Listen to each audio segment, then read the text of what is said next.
तो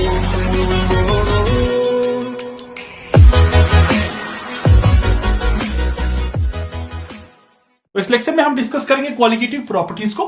qualitative property की definition आपके सामने है। Qualitative property are the properties of dilute solution which depend only on the number of particle of solute in a definite amount of solvent and do not depend upon the nature of solute। ये solute के number पे depend करेगी, amount या quantity of solute पे depend करती है, ठीक है। ये नेचर पे डिपेंड नहीं करती, ये नहीं डिपेंड करती कि उसका नेचर क्या है, वो solute हमारा सॉलिड है लिक्विड है, उस पर डिपेंड नहीं करती। ये solute के नंबर पे डिपेंड, कितने मोल हैं उस solute के अंदर, उस पर डिपेंड करती है। मोल बढ़ाने से क्वालिटेटिव प्रॉपर्टी बढ़ेगी या कम होगी, या नंबर ऑफ सॉल्यूट घटाने से क्वालिटेटिव प्रॉपर्टी बढ़ेगी या कम होगी, उस पर डिपेंड करती है। इस पे डिपेंड नहीं करती कि वो हमारा सॉल्यूट किस फॉर्म में है या किस नेचर में है, ठीक है, उस पर डिपेंड नहीं करने वाली। तो चार क्वालिटेटिव प्रॉपर्टी होती हैं। सबसे पहली क्वालिटेटिव प्रॉपर्टी है relative lowering of vapour pressure. Relative lowering of vapour pressure जो आपने ऑलरेडी डिस्कस किया है, relative lowering of vapour pressure. Second qualitative property है हमारी एलिवेशन इन बॉइलिंग पॉइंट। हाँ, elevation in boiling point, elevation in boiling point. Third qualitative property है हमारी depression in freezing point, depression in freezing point. और fourth हमारी qualitative property हम discuss करेंगे osmotic pressure, osmotic pressure. तो ये चार क्वालिटेटिव प्रॉपर्टी को हम डिस्कस करेंगे अलग अलग लेक्चर में। मोर एवर क्वालिटेटिव प्रॉपर्टी डिस्कस करने के बाद हमें एक सिलेबस, अकॉर्डिंग टू सिलेबस, एक टॉपिक भी है calculation of molecular mass of solute, ठीक है। तो इन चार क्वालिटेटिव प्रॉपर्टी को डिस्कस करने के बाद हम मॉलिक्यूलर मास भी निकालेंगे सॉल्यूट का, ठीक है। तो आइए शुरू करते हैं हम क्वालिटेटिव प्रॉपर्टीज को। सबसे पहली क्वालिटेटिव प्रॉपर्टी हम डिस्कस करेंगे relative lowering of vapour pressure को, जो ऑलरेडी आपने इससे पहले भी डिस्कस किया हुआ है। तो शुरू करते हैं relative lowering of vapour pressure को। चलिए, relative lowering of vapor pressure, relative lowering of vapor pressure, relative lowering of vapor pressure। पहली क्वालिटेटिव प्रॉपर्टी हम डिस्कस करने जा रहे हैं, relative lowering of vapour pressure. चलिए, हमने ऑलरेडी इससे पहले डिस्कस किया है एक बात, अगर आपको याद हो, ये चीज हमने ऑलरेडी पढ़ी है इससे पहले, कि जब भी हम कोई नॉन वोलाटाइल सॉल्यूट ऐड करते हैं वोलाटाइल सॉल्यूट के अंदर, ठीक है, वोलाटाइल सॉल्वेंट के अंदर, सॉरी, जब भी कोई नॉन वोलाटाइल सॉल्यूट हम वोलाटाइल सॉल्वेंट के अंदर ऐड करते थे, तो हमारा जो वोलाटाइल सॉल्वेंट की जो वेपर प्रेशर या वेपर प्रेशर होता था या उसके वेपर बनाने की कैपेसिटी होती थी, वो कम हो जाती थी। इन शॉर्ट हम अगर ऐसा बोलें कि हमारे सॉल्यूशन का वेपर प्रेशर डिक्रीज हो जाता था या लोअर हो जाता था as compare to pure solvent. जरा समझिए मेरी बात को आराम से, कि जब भी कोई नॉन वोलाटाइल सॉल्यूट हम वोलाटाइल सॉल्वेंट के अंदर ऐड करते थे, जो हमारी सॉल्यूशन बन के आती थी AB वाली, उसका वेपर प्रेशर डिक्रीज कर जाता था as compare to pure solvent.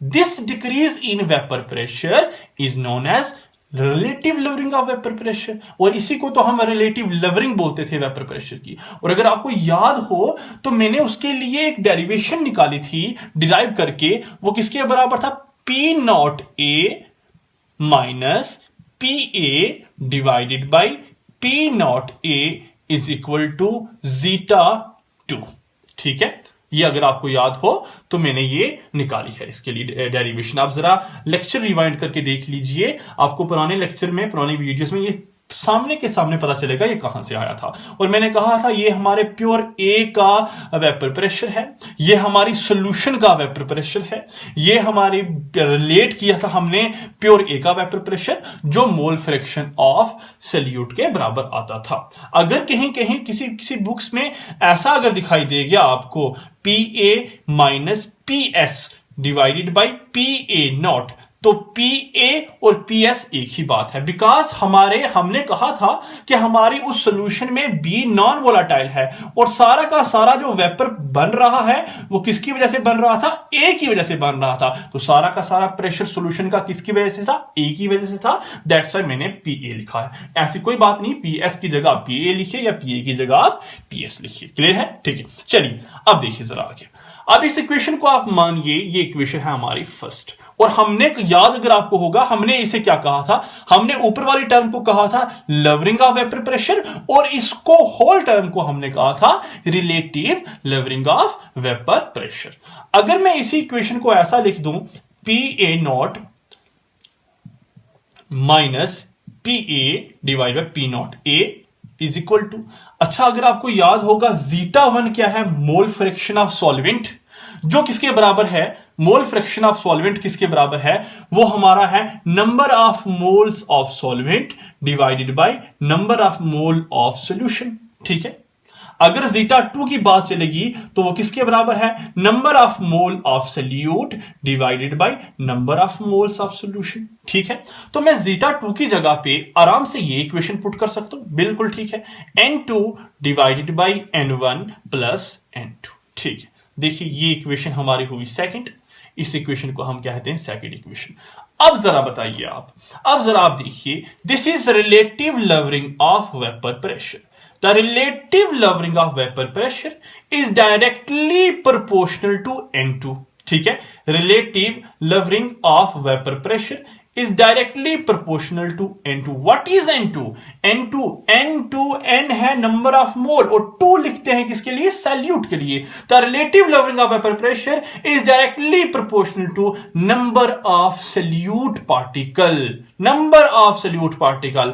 और ऐसी सारी प्रॉपर्टीज जो कि डायरेक्टली प्रोपोर्शनल हो या डिपेंड करें नंबर ऑफ सॉल्यूट पार्टिकल को, ऐसी सारी प्रॉपर्टीज को हम क्वालिटेटिव प्रॉपर्टी बोलते हैं। तो क्लियर हुआ आपको, ये है हमारी क्वालिटेटिव प्रॉपर्टी, और इस क्वालिटेटिव प्रॉपर्टी का नाम क्या है, relative lowering of vapour pressure. तो यहां तक तो हमने ऑलरेडी पढ़ा है, इससे पहले वाली लेक्चर में ये सारा का सारा हम निकाल के लाए थे, यहां तक तो बड़ा ही बेसिक सा से पहले भी डिस्कस कर लिया। लेकिन आज हम देखना चाहते हैं, जो हमारे सिलेबस के अकॉर्डिंग है, कि कैलकुलेट करिए आप मॉलिक्यूलर मास सॉल्यूट का from relative lowering of vapour pressure. तो टॉपिक का नाम डालिए calculation of molecular mass of solute. भाई याद रखिए, सॉल्यूट के लिए मैं 2 लिखता हूं या B लिखता हूं, और सॉल्वेंट के लिए 1 लिखता हूं या A लिखता हूं। तो मॉलिक्यूलर मास के लिए मैं M लिख दूं, M, और सॉल्यूट के लिए मैं 2 लिख दूं। ठीक है, calculation of molecular mass of solute, जिसे M2 भी बोलते हैं, from relative lowering of vapour pressure. ठीक है, ये टॉपिक का नाम, और समझने की कोशिश कीजिए। चलिए, ऑलरेडी हमने अभी निकाला P not A minus P A divided by P not ए, जो किसके बराबर है, N2 divided by N1 plus N2, जिसे हम जीटा 2 भी बोलते हैं। क्लियर? ठीक है, अच्छा व्हाट इज N2 सर? ठीक है, व्हाट इज N2? N क्या है? N है नंबर ऑफ मोल्स, और नंबर ऑफ मोल्स 2 लिख दिया तो number of moles of solute हो गया। अगर नंबर ऑफ मोल सॉल्यूट क्या पूछा हुआ है, तो नंबर ऑफ मोल का फॉर्मूला याद रखिए, mass upon molecular mass, mass upon molecular mass, यह है नंबर ऑफ मोल्स का फॉर्मूला। ठीक है, नंबर ऑफ मोल्स का फॉर्मूला। अगर उन्होंने कहा नंबर ऑफ मोल सॉल्यूट के लिए, तो मास of solute divide by molecular mass of solute. अगर उन्होंने कहा नंबर ऑफ मोल सॉल्वेंट के लिए, तो mass of solvent divide by molecular mass of solvent. ठीक है, तो मास या वेट एक ही बात है। मास के लिए मैं लिख दूं W, A2 सॉल्यूट के लिए है तो W2 weight of solvent solute divided by molecular mass of solute. तो N2 की जगह पे मैं W2 अपॉन M2 भी लिख सकता हूं। ये M क्या है, मास या वेट है। मॉलिक्यूलर मास को मैं M से रिप्रेजेंट कर रहा हूं। ठीक है, मास को मैं W से रिप्रेजेंट कर रहा हूं, मॉलिक्यूलर मास को मैं M से रिप्रेजेंट कर रहा हूं। सिमिलरली N1 है, तो N1 क्या है, number of mole of solvent. Number of mole of solvent किसके बराबर है, mass of solvent that is weight of solvent W1 divided by molecular mass of solvent. Clear? चलिए, अब ये 2 चीजें जो मैंने यहां पे लिखी, इनको इस इक्वेशन नंबर फर्स्ट में आके पुट कीजिए।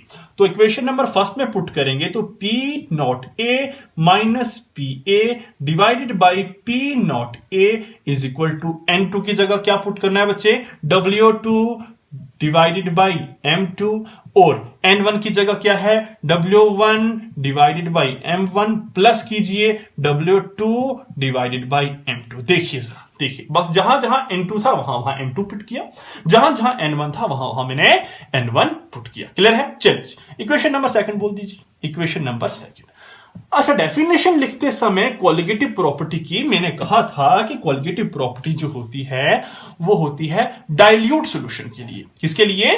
कॉलिगेटिव प्रॉपर्टी हमेशा डाइल्यूट सॉल्यूशन की है। कॉलिगेटिव प्रॉपर्टी किसकी होती है? डाइल्यूट सॉल्यूशन की होती है।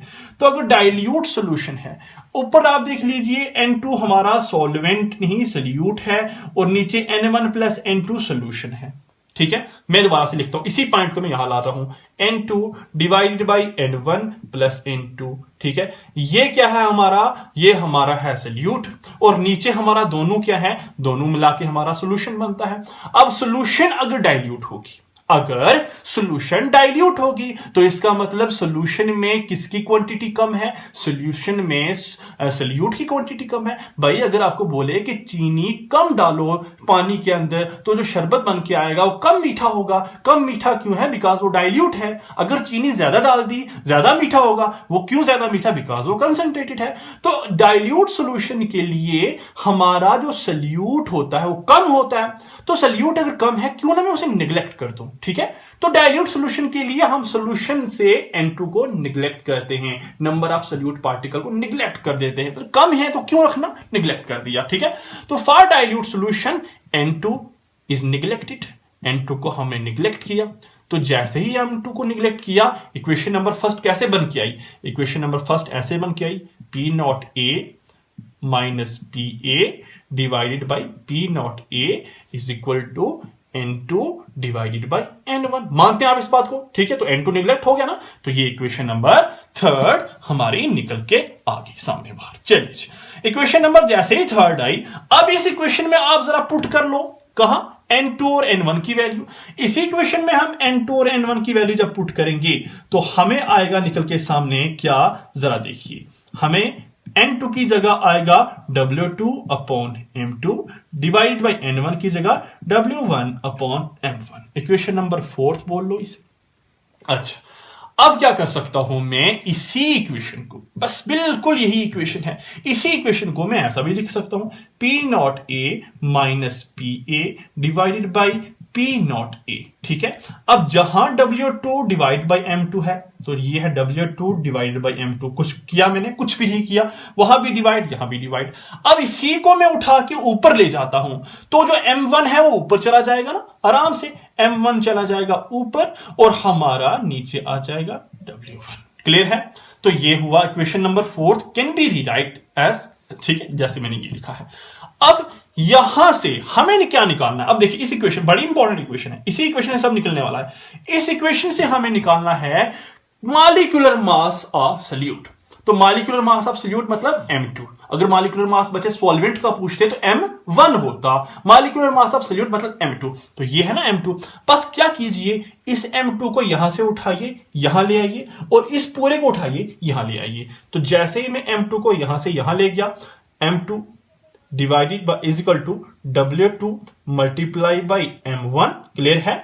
और इसको मैं उठाया यहां लाया, तो P not A minus PA divided by P not A multiply by W1 के बराबर। This is the final equation.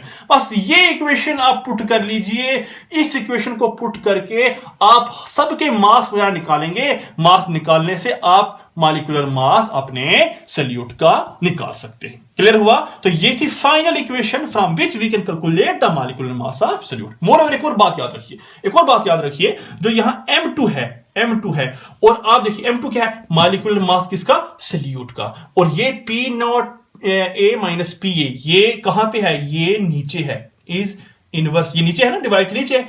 P not A minus PA divide by P not A। तो यहां से ये पता चला, बड़ा ही इंपॉर्टेंट कंसेप्ट पता चला एक और, कि हमारा मॉलिक्यूलर मास जो होता है सॉल्यूट का, वो इनवर्सली प्रोपोर्शनल है हमारे relative lowering of vapour pressure के।